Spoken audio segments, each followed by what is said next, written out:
What's going on, everybody? Dave here, Hidden Freedom Investing, and today we're going to do an update on my N1 Finance portfolio.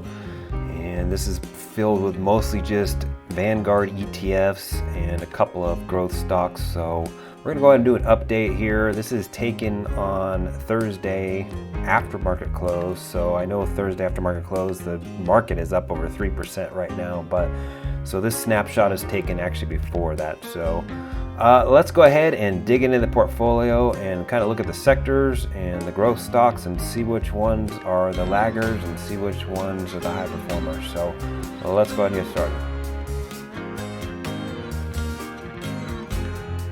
We're logged into M1 Finance here, and basically this is, like I said, is after Thursday market close, so $14,140 in there. I actually invested a little bit of cash today.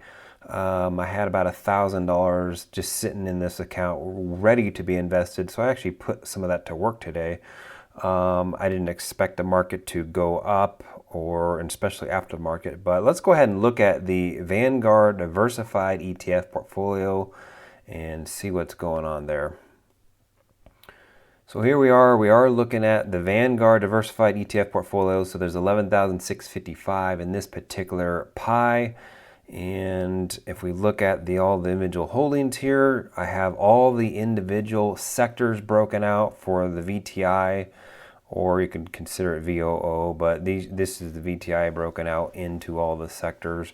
In addition to that, I actually have, if you haven't seen the other videos, I do have the total international stock market. I have the emerging markets and the bond market, and I have a real estate there as well, the VNQ. So I have all those broken out, and I've done some, many videos on why I broke those out and all that, and did a cost analysis on how much more that costs to break out, VTI or VOO into these individual sectors. But so you can go ahead and take a look at that video at the top here if you want to see that analysis. So let's go ahead and order these by return. So basically healthcare, and I've averaged down on a lot of these stocks when we were going down, so this isn't straight hey, healthcare was the better performing sector out of all the other sectors, but what I could have did is add to these sectors on the way down more than some of the other sectors. So in my particular portfolio, healthcare is the highest performing sector.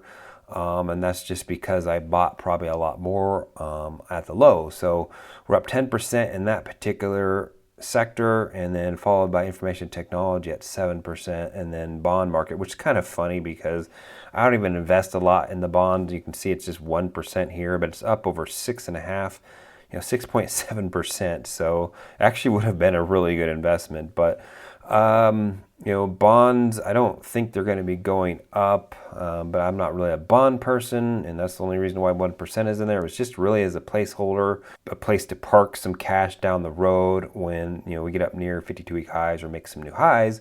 I could park some cash in there and get some dividends out of it, waiting for the next bear market or just correction. So next one followed by that is consumer staples, down 2.7%, utilities 6.3%, and I've added all these. I basically used M1's feature of just go ahead and add in. I did some strategic purchases as well, but I did let M1 handle a lot of the actual allocation. So consumer discretionary got hit pretty good, but staples was a lot less than consumer discretionary, of course. And if we scroll down here, my biggest lagger, and this is not a surprise at all, is energy. So still down 47.6% in energy. And I've added to that position specifically a couple of times on purpose. So, and it's still actually underweight a little bit. So financials is kind of a surprise, just because financials, it is getting hit, but I do believe it will be a strong sector.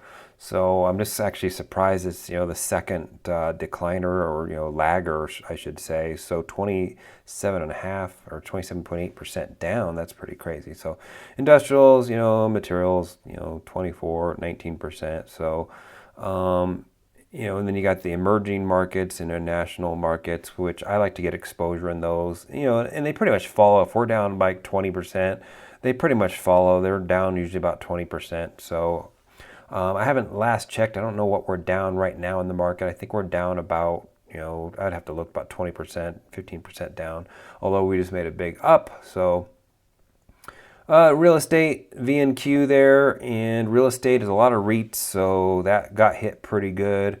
Should be interesting to see, how this actually does over the next several months with all of the potential foreclosures and, bankruptcies or something like that from the REITs. So that should be interesting to follow that one. But so that's how the individual sectors are doing here. It's not a surprise that information technology is near the top.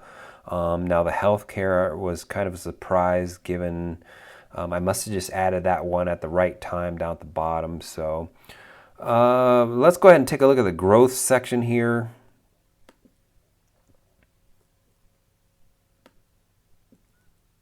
So I do have a growth portfolio right here, Hidden Freedom Investing Growth Pie, and I've talked about this in the other videos.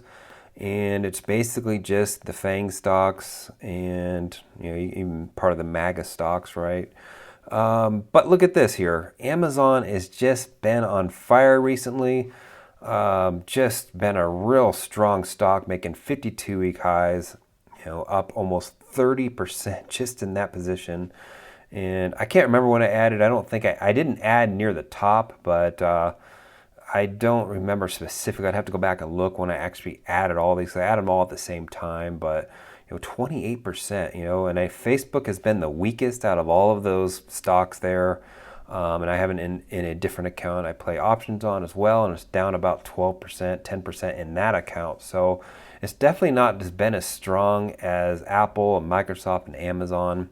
Microsoft has been a really strong stock as well. Apple is probably followed right by that one, and this is exactly what it's showing here. And I'm just talking about a different account I have, but Alphabet is doing not too bad, down to 10% or so. So I think all these are definitely going to recover. Facebook is running a little trouble just because of ads and all that, but they do have other things working for them as well. So as soon as the economy opens back up, picks up, I'm sure ads will come back up, in a pretty quick fashion. So that's the great thing about stuff like ads and those type of business models, because they can shut down real quick, right? I mean, they can just stop ads immediately.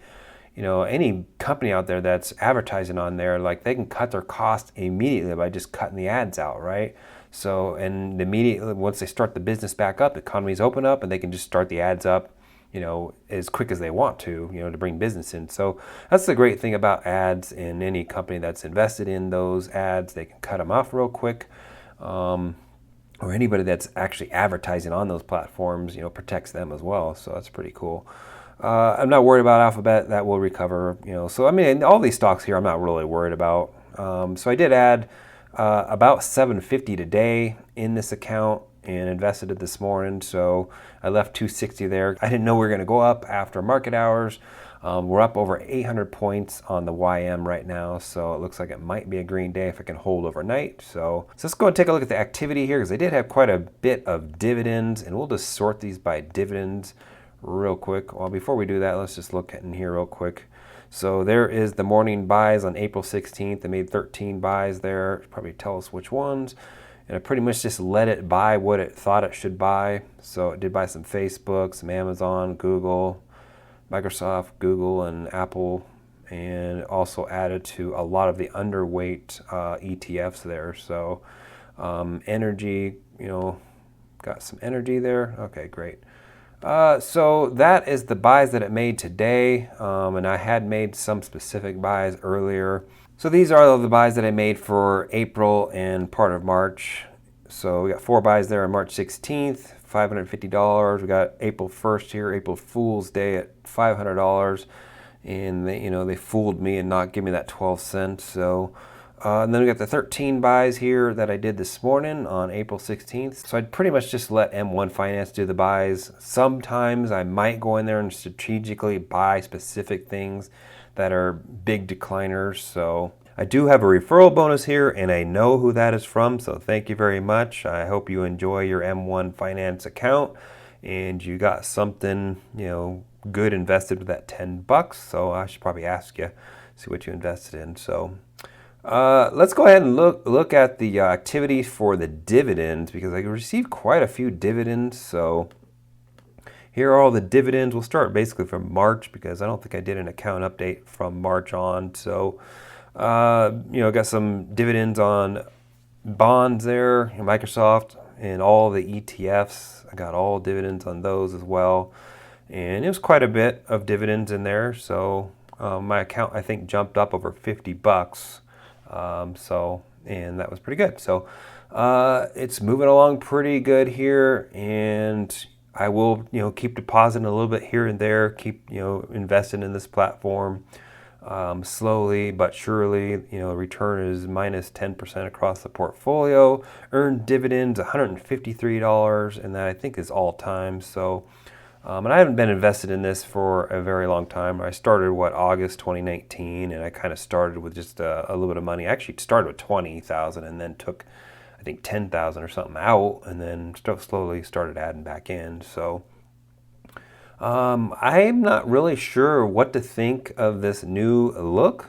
I mean, at first I didn't really like it. I don't see the real purpose in why they did that, but it is what it is. And I, more than anything, I wish they kind of just would have added more functionality to the platform. Add more, allow us to have more bank accounts, and have us allow this, afternoon trading window for free without the M1 Plus, but no, they just, changed the GUI, which, is probably just some CSS in the background. Very easy to do. Doesn't, take but an hour or two, but it is what it is. So I think we should end this. The fat lady is singing at this point.